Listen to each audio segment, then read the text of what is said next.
Hi, welcome to Designing a Website That Sells. It's a bit of a journey through the StoryBrand way of building a website that doesn't just look good, but actually works for you as well. We're going to go behind the scenes of the thoughts that we go into and when it comes to designing a website, why we look at that, how the brain works with things like websites. So hopefully you'll have a bit of fun with this one as well. My name's Dante St James. We'll get underway. I'll share that screen. Let's get started. Now, do bear in mind, we are live on Zoom. So if you do want to share anything or ask a question, please do ask it in the chat window or in the Q&A part of Zoom. If you're watching on YouTube, just make sure you enter those messages below in the comments because of course you'll be viewing this after it's live. But if you're on Zoom, you are live and ready to go. Thank you very much for joining me this morning.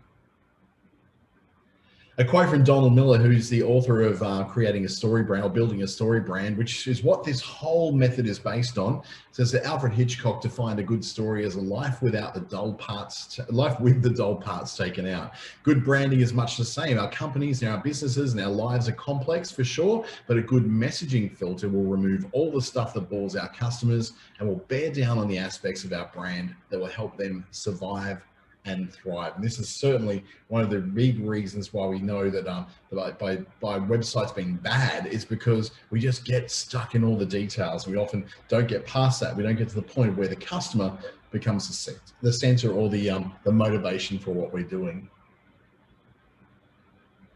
What we're going to look at this morning is the problem with websites, what a website should do, how our brains and websites work together, what needs to be in your website. We'll look at some examples that work along the way, and I'll show you a bit of a wireframe of how to build your website later on. So we won't be doing this in a particular tool like WordPress or Wix or anything like that. This is more just a way for you to look at what the design should be. So you can take that wireframe that you want to create, transfer it over to your web designer or even to yourself, to then go into those tools and to make that happen. This particular presentation is brought to you by Business Station and the Australian Small Business Advisory Services Digital Solutions Program. Thanks to the Australian government for that one. Delivered in WA from Business Station, Regional Development Australia, Brisbane, delivery in Queensland, and in the Northern Territory by Treaty Business Consulting. You can watch this afterwards on YouTube, either through the Business Station channel or through my own channel. And if you are watching on YouTube, please just give us a subscribe. It helps us to spread our content far and wide.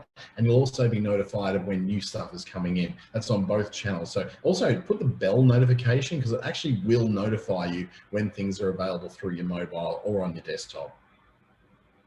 Now, a little bit about me. My name's Dante St James. I work with my own business called ClickStarter. I've got a couple of other businesses as well that I won't go into today, but I also work as an advisor for the New Business Assistance with NICE program in the Northern Territory, Google's Digital Springboard project, which is delivering digital education to those who don't otherwise understand it. Through Treaty Business Consulting, I work with a lot of businesses right around Australia, and I also work with Facebook's Boost program, which is delivering Facebook training right across the country. In fact, in a couple of weeks' time, I'll actually be on the central coast of New South Wales to deliver a special conference for Facebook as well. Now, the problem with websites is pretty obvious when you think about it. They're not really built from the perspective of the customer. Now, we want to make sure that when we're building our websites, we want them to be social aware. We want them to be beautiful and clean and fast and mobile ready and minimal and accessible and brand pointed. We want all these amazing things to happen on it, but when we spend so much time concentrating down deep on the issues and really getting stuck on the design and the layout, we tend to forget the very real thing that goes wrong with websites. And that's that it's really meant to bring in leads and sales for you. That's really all a website's all about, is bringing in leads through inquiries, or sales if you've got something which actually can be sold on a website as well. That is 100% the reason why you have a website. Now there's some people who do need to have a website for different reasons. I'm currently just built a website for a solar company, solar generation company actually, who is looking, who needed a website basically just to be able to tick a box on tenders that they go for and for big grant applications. Because websites convey, I guess, a sense of credibility to a business. If you don't have a website, then someone would ask, well, why don't you have a website? Shouldn't you have a website? I'm just going to my microphone, because I just realized my low quality microphone was on, so you're probably getting a really bad version of what was coming through. Hopefully that's now a little bit better. That should be better. So bringing in leads and sales is really what you want to be about. You really want to get that result, not just to look pretty, but to actually have a result. But what we tend to measure when we're looking at websites, so we've got one up and running, we've got it all working and all that, we like to measure things like our traffic. We like to measure things like the sources of where that traffic has come from and the time that people have spent on site, looking through all our stuff and looking for the exit points. So what's the place they get to when they're leaving? But in reality, what we really need to know about is a lot more simple than that. It's really that we need to know what's going on with the traffic, the leads, the conversions, and our return on investment. So traffic means that we're actually bringing people to our site. Leads then is, well, you know what a lead is? It's when someone makes an inquiry. So it could be a prospect or a lead, whatever you call that, or an inquiry. It's when someone comes through as potentially interested in what your products and services generally are. Conversions then are where someone actually goes through the process of finding out more about you, interacting with content, reading stuff, and then actually going on to become a customer right there and then on the website. Your return on investment is a measure that's going to be very much about, if I spend $5,000 on this website, did I make at least $5,000 back on this in, new business? Or am I spending money on a website that doesn't really matter? Or otherwise, maybe that I spent, $5,000 on it, I want to get at least $20,000 of that again.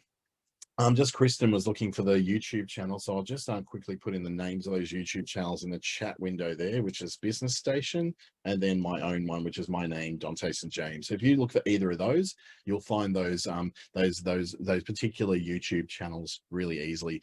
Just to mention too that my channel has obviously only got my stuff on it, but the Business Station channel has all the different webinars from myself and all the other advisors who present them as well. So it's definitely worth a look.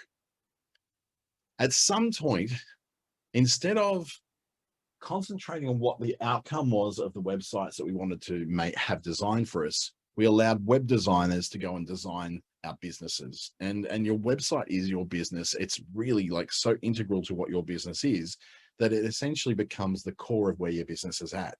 So if we get someone to design our website, we're honestly getting them to design our businesses. So you kind of need to have a bit of input to that. Just handing that over to someone else to do means that they'll end up holding in the palm of their hands what the whole point of your website's supposed to be. So before we go trying to figure out what the design of a website should be, then we should probably know how people work with websites. And a lot of this has got to do with the evolutionary brain. The brain processes some 34 gigabytes of data every day. So that's, quite a few Netflix movies, to be honest. I honestly thought we process a lot more than that. But the point is, though, that we can't really process more than that because we've only got limited brain capacity. In fact, the capacity of what we're able to process every day in store as important information is only 3 gigabytes. So I've only got 3 gigabytes to play with. We've got 34 gigabytes coming in. Then obviously some of that's going to slip away. Some of that's just not going to be noticed. So what we tend to do is then we have to only think about the things that are going to pay off, because thinking actually burns a lot of calories. And our brains are a massive user of the amount of calories that we take in every day. So you think of, the amount of things you do in a day, like eating, sleeping, thinking, walking, exercising, talking, and then actually thinking in your brain is one of the major burners of calories. So we've only got a certain amount of calories to burn every day. So our brain then looks for the most efficient way of burning those calories and turning them to something they need. So to do that, it often has to just skip things over, forget things. So it's always looking for very specific things that are going to be very much about the survival of themselves, the comfort of themselves, protection of their assets and property and family, and thinking about what's in it for me. That's what that stands for. What's in it for me. with them. We prioritize information. Now, we don't even realize we're doing it most of the time. Most of the time, we're just sitting there just going, okay, this stuff's coming up. What is it all about? What are we doing? Where's it going? We're just getting through life. We're just walking through life, trying to make a little money and get through and basically not, destroy ourselves as we're going through each day. The problem there, though, is that we can only take in so much stuff and fight off so much stuff as well. We can't do, think, say, or be around everything. So the example I'll give you is when we're, say, in a restaurant. So if we're in a restaurant, for instance, there are things that we're going to notice in that restaurant. So we're going to notice things like the fire exit. We're going to notice where the best table is. We're going to notice where the toilets are, what other people are eating. These are all survival mechanisms. Where the fire exit is in case of a fire. Where is the best table? Because what's in it for me. Where are the toilets? Because of, again, survival and comfort. And what are others eating? That's a survival thing, because if we see lots of other people eating this one thing, we'll go, well, that one's not just safe, but it's probably really tasty as well. So a little bit of what's in it for me, and a little bit of I'm feeling safe by eating something which hasn't seemed to have poisoned anybody else. But at the same time, when you're in a restaurant, there are things you're not going to notice. Those things might be how many chairs there are in the restaurant. You're not actually going around and casually counting every chair in that restaurant. You're not noticing what color the skirting boards are. Or you're not noticing whether they're using incandescent bulbs or LED lights in the bar. And you're not really taking much notice of the type of timber that was used on their front door, even if they had a front door at all, or whether it was just maybe like one of those auto doors, or you just didn't really notice that stuff because they're not things that contribute to your survival, your comfort, the things you're trying to protect in your life, or what's in it for you. What's in it for you with LED lights, type of timber, color of skirting boards, and chairs that are in the restaurant doesn't even register. It's not even on your radar. There are many, many extra things that you're looking at that need to be looked at mostly. So the main problem about your website that then kind of clashes with the evolutionary and survivalistic way that the brain works of your customers is really that, well, awkwardly, you're talking too much about yourself. Ultimately, in a website, you talk too much about yourself, your business, all the things that you do, how wonderful you are, the reasons why everybody should do things with you and buy stuff with you, which is all great because it's, I guess, the things you need to say, the things you feel you need to say, the messages that you need to put across. The trouble is, though, that with all that extra information that's about you, it's going to make it too hard for people to find what they need. It's too hard to find what I need in your website because I've got to get past all this bluster and all this, we're the number one in town and we're the biggest and the best and one-stop shop and all those sort of cliches we tend to fit things through. It just gets in the way. People are looking for a very specific pathway through what they're doing. And that pathway is in the form of some kind of clarity. In essence, what's happening in the brain without anyone actually realizing is when we clutter our website full of things that are about us, we're essentially threatening the very survival of that person. That's the way the brain looks at it. It's saying, you are threatening my survival, so I need to kind of ignore you because you're not serving me. You're not doing what's in it for me. You're not helping me to protect my life. You're not helping me to survive. You're not helping me to thrive. So how do you change that? It may seem like it's something which you go, well, what can I do about this? There's only so much that a person can do about all this, isn't there? Well, yes and no. The answer to it all comes in a word called clarity. And clarity means structure as well. So we're going to take a little look at clarity and structure when it comes to the way the brain works, and then how that then translates into how we're going to create our websites. So the first thing I noticed, growing up, with a dad who loves Elvis, is that I remember talking to my nana, God rest her soul, and she would talk about Elvis being this horrible, loud noise of just awful. And it was, she wanted to listen to Bing Crosby. She loved her Bing Crosby. She just adored him, well beyond White Christmas, all the old Bing Crosby classics, and Al Jolson even. She wanted to listen to all that. This Elvis stuff was all noise, but in that same noise, my dad, as a teenager, found clarity. Elvis was speaking to his generation, to him. He found clarity in that. Now, clarity is going to mean a lot of different things to a lot of different people, because when I started listening to Poison in the 1980s, late 80s, my dad thought that was just ridiculous noise that was uncomfortable and you couldn't even hear the lyrics of it. For me, I saw clarity. I heard, lyrics like "there's nothing but a good time" as speaking to me, speaking to my generation and everything I wanted to go through as well.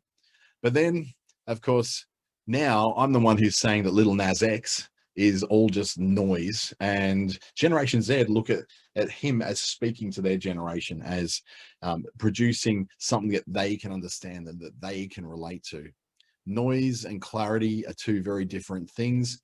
We are drawn to the clarity that works for our particular place in life. So what might be noise for us may be clarity to others, but there's general principles that carry across all generations. We are ultimately drawn towards clarity because it saves calories and it assists in our survival or thriving. It tells us what's actually in it for us. So your website then needs to have a story associated with it, because there's one thing that's very, very clear is a story. We understand how stories work. Stories to us as human beings with brains, they make sense. So if we break down the journey towards the perfect website to be able to work for people, we break it down into a story path. And that story path looks a little bit like this. A character has a problem, they meet a guide. The guide gives them a plan and calls them to action. That plan and the guide then helps them to avoid failure and leads them to success so that they are transformed. Now, this is the standard sort of hero's journey, very simplified hero's journey from Joseph Campbell. It's the format that we know of movies from Star Wars to Legally Blonde. It's the kind of stuff that we understand as an easy to follow path. You find that movies that follow this particular path are blockbusters that do very well and lots of people go and see them. Independent and art house movies generally don't follow this plot arc. They don't generally follow this particular rule. And therefore, pretty much no one goes and sees them. That's the reason why there's maybe one art house movie house in your town, and there's about 20 different cinemas that have regular kind of movies going through them. It's not because people are dumb, it's because this is really easy to understand. It's easy to follow. The story makes sense and it feels good to us. So we start off then looking at how we then paint this as a website. And I'm going to use some examples of some websites where this has been done and where it's been improved from previous websites that haven't done it very well at all. So if we look at the character, so remember this character has a problem. Well, this character, we need to understand in the relation to what we sell, what is it that our customers actually want? And that's almost like the primary message that's going to come across on the website. And so many times this doesn't happen. Now, if our customer can get what they want from us, how will their life be better? So outlining what the benefits are to that customer being able to get what we want, what we are selling through that website, so that they can then have a better life. What gets better in their life? How do we define that? Do we actually paint that picture for them? And if our customer is ready to buy now, how on the homepage or even anywhere else on the site do they do that? Where's the process for it? So an example of where the character is completely ignored and all of these principles are completely ignored comes in this particular website for a facility services. We don't even know what that is. Zoe Facility Services. Do we know what they offer? Pretty much no. We have no idea what it is they offer. Do we know how it makes our life better? Absolutely not. I cannot tell there why I would want to use whatever their product is. In fact, I have no idea what it is. So no, it doesn't actually paint a picture of how my life is going to be better. Not at all. Though, when you apply this particular StoryBrand set of principles over a website, you end up with a website that looks a bit more like this. Do you know what they offer?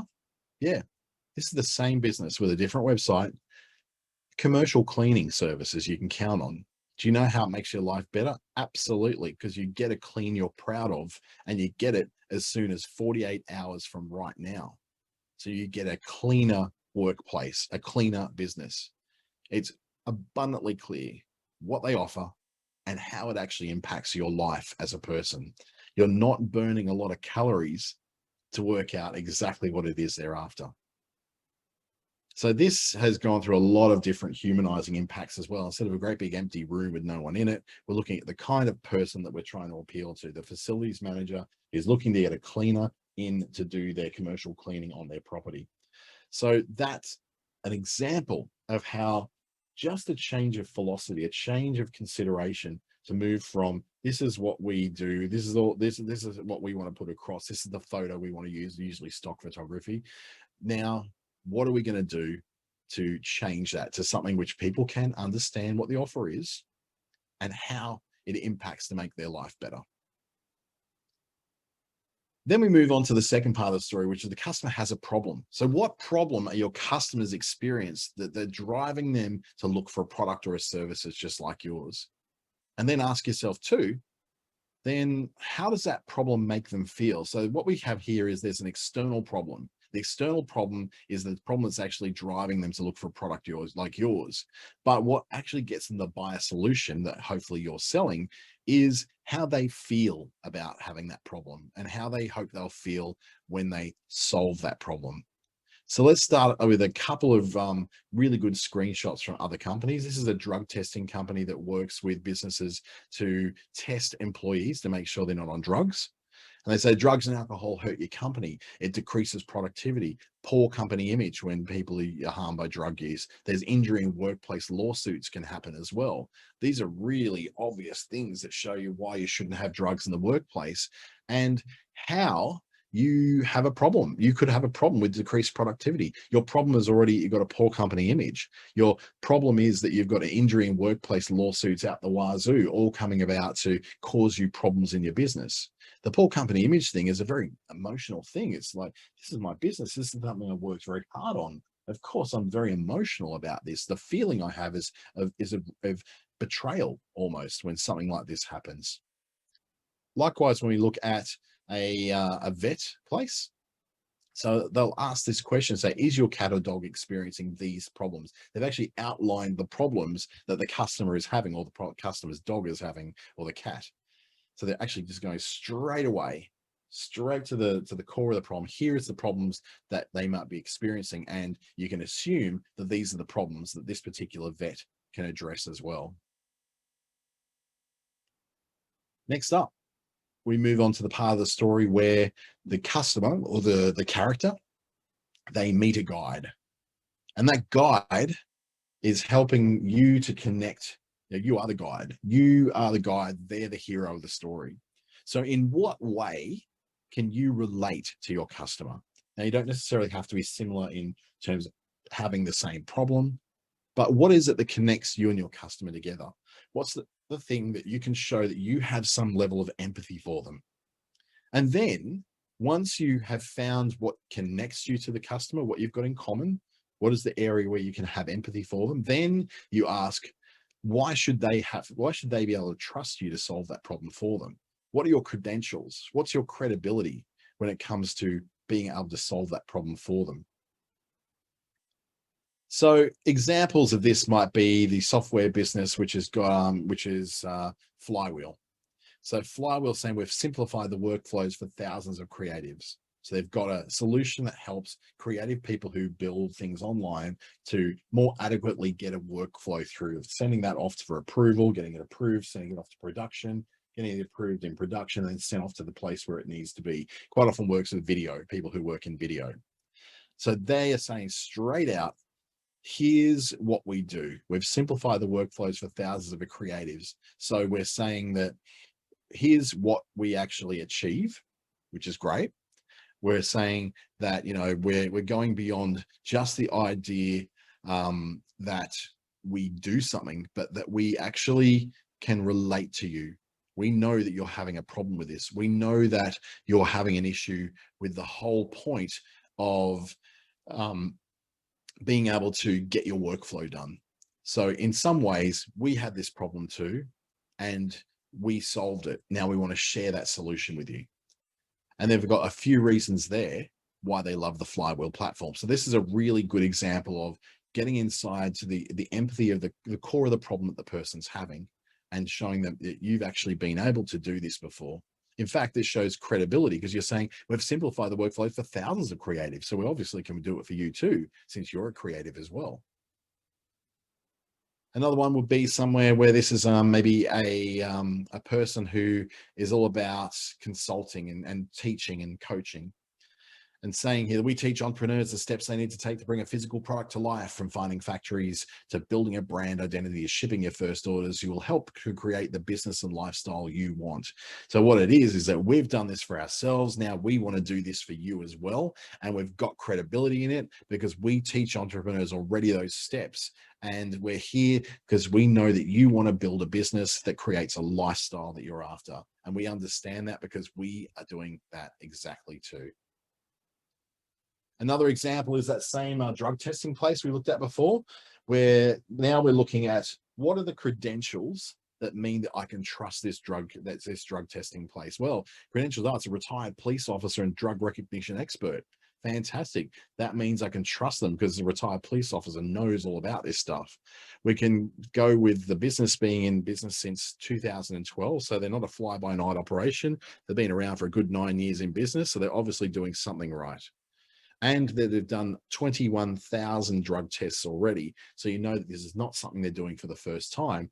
They've got this down to a fine art. They know exactly what it is they're doing.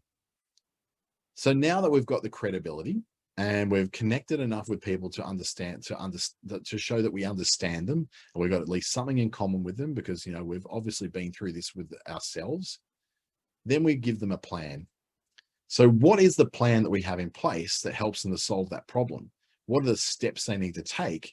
And then before they take those steps, what is the agreement that you can make with them that helps them feel safe?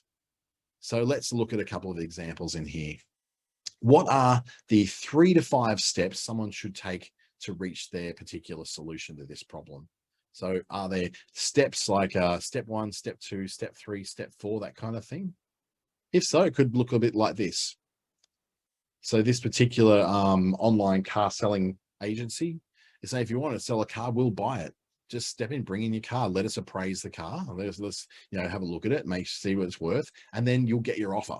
So it's 3 simple steps instead of going to the car dealership and having to go through the small talk and the how's your kids, how's your wife, how's the weather, how those Broncos playing, all that sort of stuff. What you're doing here is 3 simple steps. Bring in your car, let us have a look at it, and then we'll send you an offer. So that's a really simple 3-step process that they could go through. Same thing could be with this piece of software. There's actually a subscription for contact lenses. So you start for free. Step 1, with your first shipping, you'll get 15 pairs of lenses for free. Just cover the monthly $3 for shipping and handling. Number 2, keep them coming. You have a monthly subscription. So that brings your lens cost to barely $1 a day, which is a lot less than you're probably paying through your optometrist right now. Step 3, you're in control. You can easily cancel and modify your subscription to suit your needs. So this is then a service which says it's really easy if you do this. Start it with a free. And this is how it works. This is what you get. They're actually tying together what the individual steps are to engage with them with the steps that it takes to that they're guaranteeing. So, you can then your safety factor. So the ease of the steps is pretty obvious. Start for free, keep it coming, subscribe with us. Then the security in there is where you can say you can easily cancel and modify your subscription. There's no locking contract here, which things for online things and subscriptions feels like a great thing. It feels like you're not being locked into something that you cannot get out of later. For a coach or a consultant, your 3 steps or 4 steps could look like this. If I need to come up on my screen, sorry, I'm just going to unshare my screen for a second because it's just not coming through the way it's meant to be. It won't be 1 second. Hey, hi there. It just needs to be reloaded, this page, so I can bring up all the images that are supposed to be there. So it won't be just a moment. Sometimes Canva, which I use for all my presentations, doesn't quite do things the way it's meant to do them, and will skip things out right when you need them the most, like for instance in the middle of a presentation. Let's get that shared again. Now that's reshared, and you should be able to see it in 3, 2, 1, shared. Right, we're back. So this 3 steps is say for a coach, and this coach will be looking for, the 3 steps that it takes to deal with that coach. The first one being to make a call. So tell her about the goals and find out what you need to get the loan. So this actually, no, it's not a coach. This is for a home loan. Someone who actually coaches through the process of getting home loans. Then plan your path to your new home. So here's all the things you need to go for, and they'll get the best loan for your home, and then close the deal by signing paperwork, receiving keys. So 3 steps. You'll see this again and again on the most effective websites that make it really, really obvious how it is that you come to work with this particular person or with this particular business. You even find it on, you know, online stores, I think, like Coles and Woolworths and Kmart and all that sort of thing. They have a lot of these kind of very, very easy to follow steps, which make it very clear to you that you're doing something which is not that scary, and it's actually really easy for you to do. The whole point is then what is your agreement to reassure them? So you've got these easy steps. Okay, step 1, step 2, step 3, this is how I work with you. But what are you going to tell me about, guarantees, warranties? What's my protection? How do I know that I'm not going to get ripped off the minute that we actually do this thing? So the agreements can be things like, in the case of Allbirds shoes, that they're going to be lightweight and breezy. They're going to help your feet stay cool. They're going to minimize odor. They're machine washable. They also have a low carbon footprint. So sometimes it's not a protection thing. It's not like a am I safe thing. It's just like these are the things you're going to find as features when you get our shoes. Lightweight and breezy, so soft you can wear them sockless. They help your feet stay cool. They're made of a silky smooth material. These all sound like wonderful things to be receiving. Something that's more common is things like, offering that switching to this new provider is easy, that it's industry leading, that it's got 24/7 support. Those kind of agreements help to paint you as a trusted provider rather than someone who's fly by night. So things like, for instance, we have a store right near you. We've got a customer support line that's staffed with people here in Australia. Those are all little agreements you can make with your potential customers before they buy that make them feel a lot more safe about dealing with you. Now we move on to the call to action. This is where we list what your customer is going to get, and then we provide the direction for them to buy it. So these are all the things you need to have in your website. So it could be these lists. Now you would have seen these with everything you've gone to subscribe for and read about, where you're going to look at, okay, here's option 1, here's option 2, here's option 3. Here's your options to get that thing you want from us. And this is how much it's going to cost and what it then includes. So then you're able to get yourself in a place where you can, very clearly explain what people are going to get and how much it's going to cost them. So there's no confusion there. They know what each option has. Just like with Google, for instance, if you're getting their Google Workspace, or what was called G Suite, it's very clearly laid out what they're going to get, and it gives you then the get started or contact sales. It gives you the call to action that's in the middle of that as well. The reason why these are really popular is they usually put you into that place where people mostly choose the most popular plan, the one in the middle, and they've immediately got the ability to get it.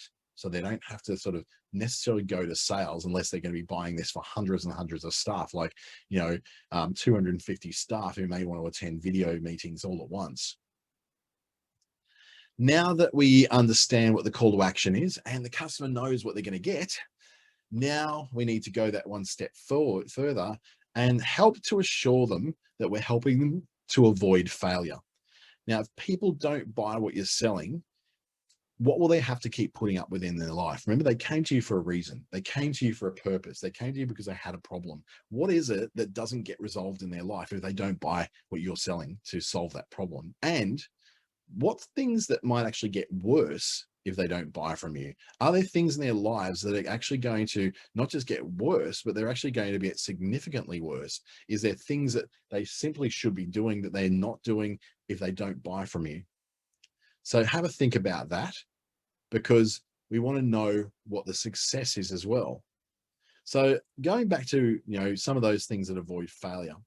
If we're looking for the things that help them avoid failure, it could be if they came to you, and actually what I'll get you to do, those who are participating on Zoom right now, if you could type into the chat window what kind of business you have, and then this will put this more into perspective where you understand what is the failure part of someone actually working with you. So Kristen's saying legal services. So the failure to address things in legal ways means that you couldn't get in a lot of legal trouble. So you're not going to get ahead. You're going to still put up with that big problem, depending on what the law is that you're dealing with. If it's family law, they're not dealing with it in the right way, means you could lose everything. If it's criminal law, you could end up in jail. All those things that could happen, the consequences of them not actually dealing with you. If you're, for instance, someone who works in clutter, you're actually helping people to declutter their lives and their homes, then you've got this position where if they don't use your service, the clutter's going to get worse. It's going to get way, way worse, and they're not going to get that room back that they need. And they'll still have parts of their houses that they're ashamed of and they need to sort of shut off. Or it's, say, for instance, you are selling a massage service. You're doing massage, proper massage, not the dodgy stuff, the proper massage therapy. So the repercussions of them not using your service to get a massage is they may end up in a compromising position with an unqualified masseur who they didn't realize was not quite what they thought it was going to be, and they get into a compromising position with that. What could actually get worse is that the thing they went in to get that massage for, let it be a sore back, sore shoulder, problems with particular lower back or that sort of thing, is actually possibly going to get worse if they don't deal with this through massage or some kind of physical therapy right now. So in that, we're going to our websites and making sure it's very clear what is the repercussions, or what's the potential repercussions of not getting this thing done, not actually working with you. And then, of course, the success part is that highlighting what are the great things that will occur if they go ahead and buy from you. And maybe even highlighting this with what other people have said who got their successful ending. So that's, testimonials, what other people are saying, what our customers are saying, that sort of thing. This is where you're talking about the wonderful effect of dealing with you and what the positive repercussions are. So we're highlighting what could go wrong if you don't deal with us, and here's what could probably go right because you do deal with us. So what does all this look like on a website? If we were to draw out like a wireframe of a website with different parts of it for different things, how does that actually then go and work? So it could look a little bit like, something like a wireframe, like you do with a blueprint for a house.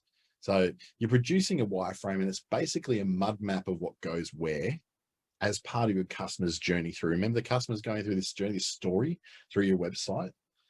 That whole story, which was to do with, a customer has a problem or a character has a problem that's making them feel bad. So they find a guide who gives them a plan and calls them to action so that they succeed and don't fail. And so they're transformed at the end of it. So how does that translate to what you're going to move through your website with? You can then take that mud map or that idea, and you can just draw it out on paper if you like. You don't have to. Canva's really good for this. It's what I drew mine in, as you're about to see them. And you take that to your web designer to help them to build a more effective website, because most web designers base things off templates, and they base things off what they think looks good, because they're designers. Now, they're also on desktop computers, just like I am today. So they're not generally tied into the mobile world like your customers are going to be. So having a wireframe set out for how people flow through your site in order to go from the character who has a problem through to someone who is successful and avoiding failure, you need to actually define that for a web designer. They're not going to come to you generally and tell you that. And if you're building your own website, well, then this gives you a framework that allows you to go, step one, I've got to get this bit right. Then step two, I've got to get these bits right. So a website wireframe, or this mud map we're talking about, can look a bit like this. So if we're looking at it on a desktop or on a mobile, it's understanding where things go, where things sit, how it looks, how it's laid out. Now, this is, I guess this is a little bit StoryBrand-like. You're starting off with a message that shows that you understand your customer. You're starting with the idea that you can solve their problem. Then you've got a few quick points that shows what problems you solve and how they make your customer's life better when they solve them. You can list down the different things that help them win the day. So this is the thing that'll make your life better. This is what we do to make your life better. This is what we do to make your life better. You can also say, This is what we do to avoid you from making really big mistake or your life getting worse. So they can all be mixed up. And then that steps 1, 2, and 3, those steps for your plans to success, and then maybe a call to action below it. Now it will look a little bit different when it's on a mobile phone. So make sure that when you're providing this mud map, that you don't just provide it on a desktop, because most of the people who are going to deal with you don't deal with you via desktop. Even myself, like I deal with a lot of people who are business owners. There's still a lot of them who are not on desktop but are on mobile.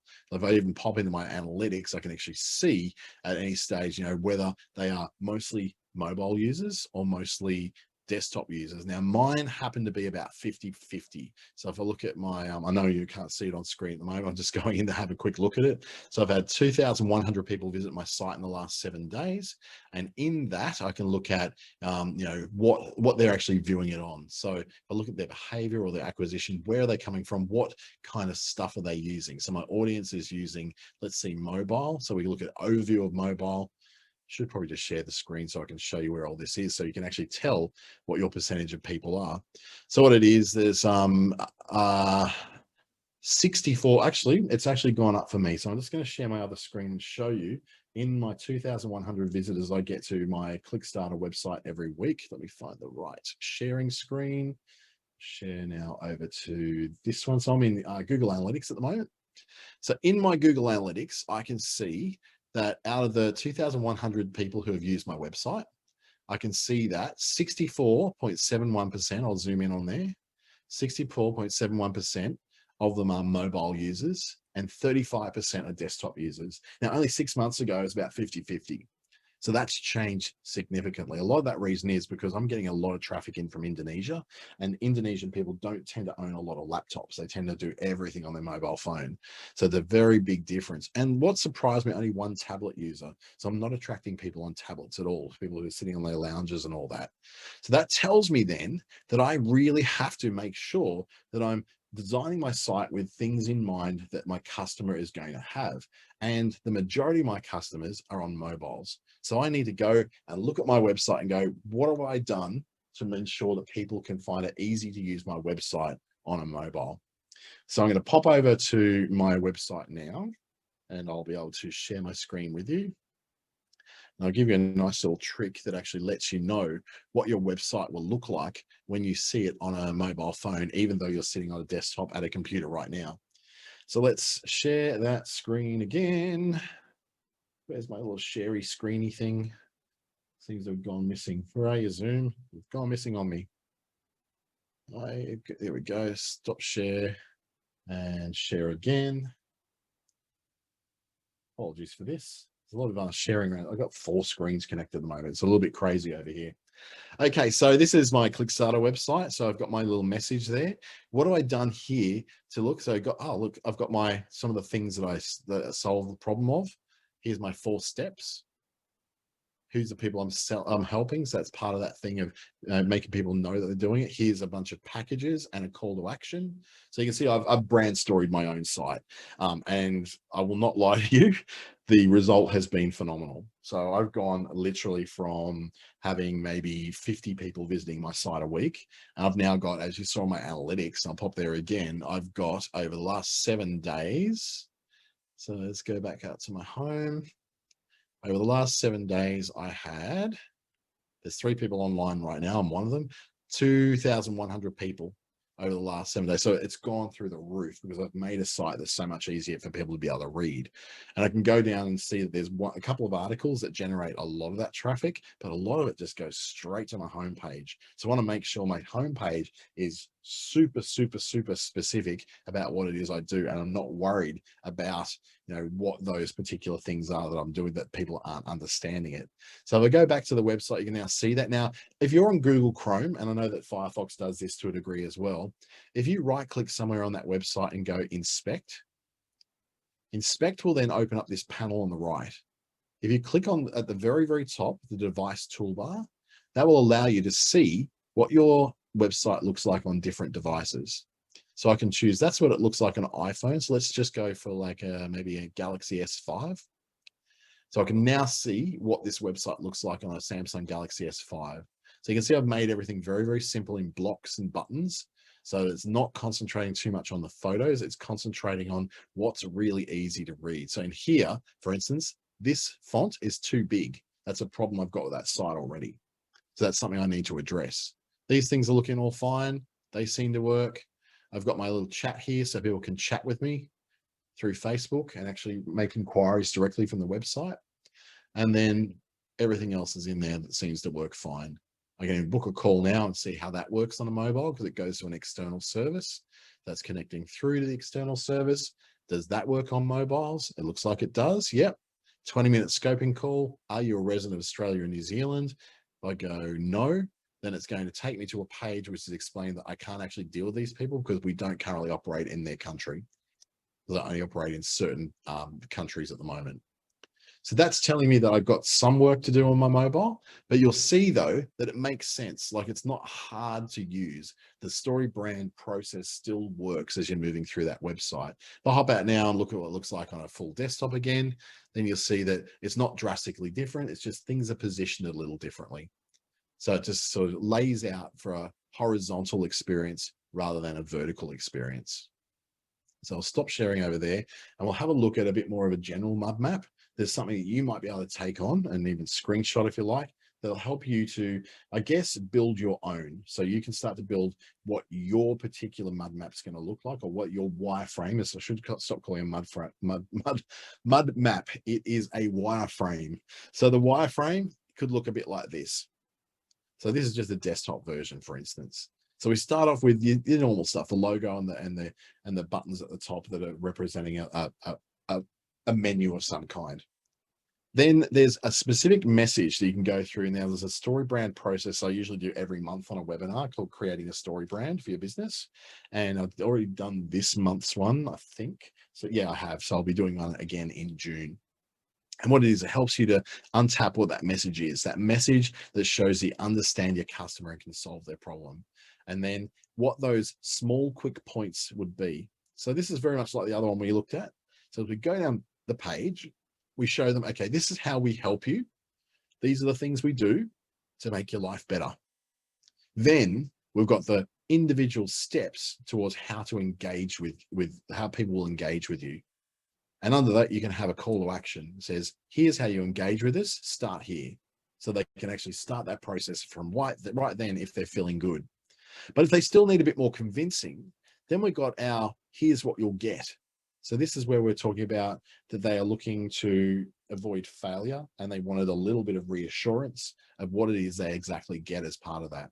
So that could be things that you get 24-hour customer care. You get a local who deals with you right here, right now in your town. Or you get something, say, perhaps you'll get joining into our exclusive Facebook group where you'll be able to converse with myself and other people who have been using this particular service. Then we'll move down, like here's the stuff you'll get and the difference between the packages, the pricing and the features, and then a call to action in the buy. And then as we move down, then we look at things like, okay, let's reassure them that they're doing the right thing by showing them how they'll succeed. Because here's 1, 2, 3 different testimonials from people that have succeeded.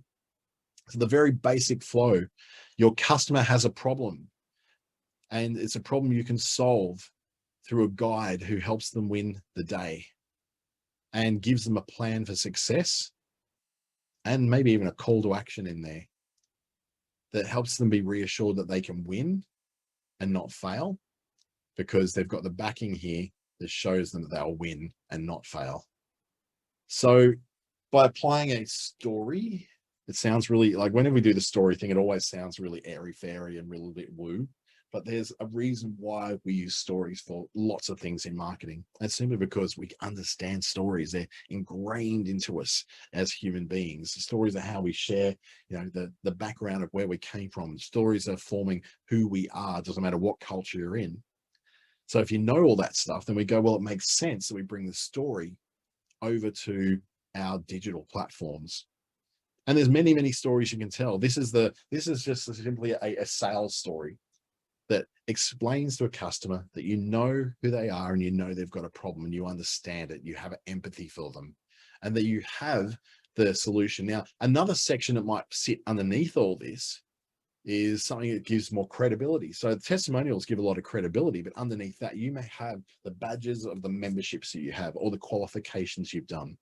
There's a very good reason why during these presentations, and I'll show you a screen that shows you who I work with. And I've got a more comprehensive one I often use, which has even where I've been educated, so that you can feel rest assured that you're not dealing with an amateur, you're not dealing with someone who doesn't know what they're doing, that hasn't done any of this kind of work.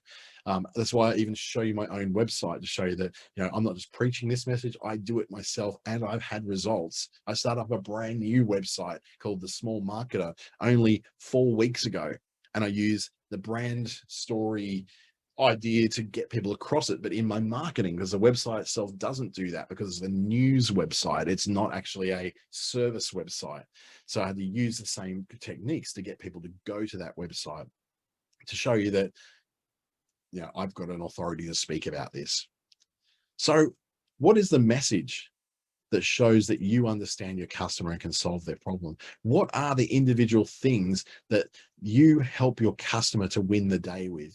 So if the problem they're going on is, if you're running a mechanics workshop, for instance, what are the 3 or 4 things that you do that help them to get their mechanical problem fixed? What is the plan to deal with you? I often talk about catering as being the bugbear of my life. When I first started doing events and running workshops, and I often had to cater for them because they could be all-day things. I'm doing like an all-day thing this Friday as well. And I've had to organize catering for that. So if I need to organize catering for things, then I need to ensure that I have an idea of how to use a caterer. And I had no idea the first time around. So I had to then go and think, well, if I don't have any idea how to use a caterer, let's go look for caterers. And none of them were doing this. Here's how you deal with us. They weren't doing that. Here's our 1, 2, and 3. Here's how you actually will work with a caterer. So I just had to buckle up and push through and feel like an idiot and call someone and say, look, you're going to have to bear with me because I actually have no idea how to use caterers. And they're like, that's all right. No, this is how it works. And I'm like, now, if only they had to explain that on their website, because I probably would have chosen a company based upon that. If they had shown me and made it easy for me to engage with them, I probably would have chosen them without even having to look at price or do any shopping around, because I quite frankly don't have time to shop around. So I've got catering for this Friday that I haven't organized. I know for a fact that all the caterers in my town, none of them have provided that simple 1, 2, 3 formula. So even if you can walk away with nothing else from the mud map or nothing else from the wireframe, but the 1, 2, 3, that's something which absolutely should come across into everything you're doing online, on websites, even on, how people will be called to action through ads or through your social media posts. To have something that allows people to easily understand where they're going will make a big difference. So what's next? How do you work with this? How do you get someone to assess all this? Now, you can go through certified StoryBrand experts, and there's very, very few of them in Australia. I'm going through the process of becoming one. I'm not one yet, but that's probably a good thing, because these people tend to cost thousands. So because they had to pay $14,000, in my case, $18,000 to become a StoryBrand expert. So that last payment is going to really hurt when it comes out of the bank account. I can tell you that much. So what we do instead, we work with the ASBAS program. So with the Australian Small Business Advisory Services Digital Solutions Program, if you've not had a one-to-one consultation on this, you can use your first consult at no dollars down. It's just free, completely free. And I can go through this process with your website, give you an assessment and show you the things you can do. Then if you want to continue working through this, we can do that at $44 for your second hour, and then any after that, $66. And you can do that all through asbas.com.au, which is just on screen, asbas.com.au. And you can then go through, and it's the same as when you book to go into this webinar, you'll be able to do that through the same website. So just go businessstation.com.au or just asbas.com.au will get you there as well. You can feel free to harass me if you like through Facebook, LinkedIn, and Instagram. I love it, kind of. And you can email me directly as well through dante@treaty.com.au. Now, before I go, I'll just quickly open up. We've got a couple of minutes to ask, have a few questions if you've got any. And we've got quite a few people on board today. So if you've got any questions, feel free to whack them up on the screen right now, and we'll have a chat about some of the things that you may want to do to, I guess, apply these principles maybe to your website. Or if you go, does this apply to all kinds of websites, including the one for my business? Or if you've got a question about, how do I find out more about this? In fact, if you want to actually read more about this sort of stuff, there's 2 books by Donald Miller. So I'm going to put those actually in the chat window so you can see Donald Miller. The first one is called Building a Story Brand. And building a story brand is all about the process you go through to understand what the core message is that reflects what your potential customers are actually looking to solve in their lives. Now, aside from the building a story brand, there's another one called Marketing Made Simple. And Marketing Made Simple gives you a lot of these wireframes for your website that understands how to go forward and doing that. So building a story brand, Marketing Made Simple, excellent books. I'm glad I've done a lot of extra study through those, through the StoryBrand Institute, because it's bringing it to life. It helps you to really help you out with that. Someone just asked if I've worked with a wedding venue specifically before. I haven't worked with a wedding venue, but I've worked with a wedding caterer. So if there's anything that could actually work with weddings, or a venue for weddings, is absolutely story brandable, because it's all comes down to, what is the problem that someone's going to try and solve? They need to have a venue. Okay, what are all the things they fear about a venue as they're going along? What are the different questions they're going to ask as they're going on? And how do you reassure them that you're going to make this most important day of their lives absolutely seamless and work perfectly? Because honestly, I've been to some wedding venues before, and it has just been a disaster, and that poor bride has just broken down and been stressed out. So what can you do to assure that? So it's a process you can do. So yeah, feel free to book that in as well. I know I don't have any more availability in May, but I do have some in June. So I've just been booked out really heavily at this time of the year, which is really unusual, because it's usually my quiet time of the year. January to April is usually my peak, but yeah, it's been big this time around. So hopefully, if you've got any questions, please do reach out to that email address, which I had before. I'll just whack it on the chat as well, just in case you did miss it. And if you'd like to reach out, ask me a question, please do feel free. Thank you so much for joining me today. I hope you really got something out of that. It's certainly a different way of thinking about your website, but it shows you it's very logical, isn't it? It just makes sense that that's the way people think. That's the problem they come to you with. So making it really difficult for people to engage with you is kind of bad for business. Have a great day. See you later.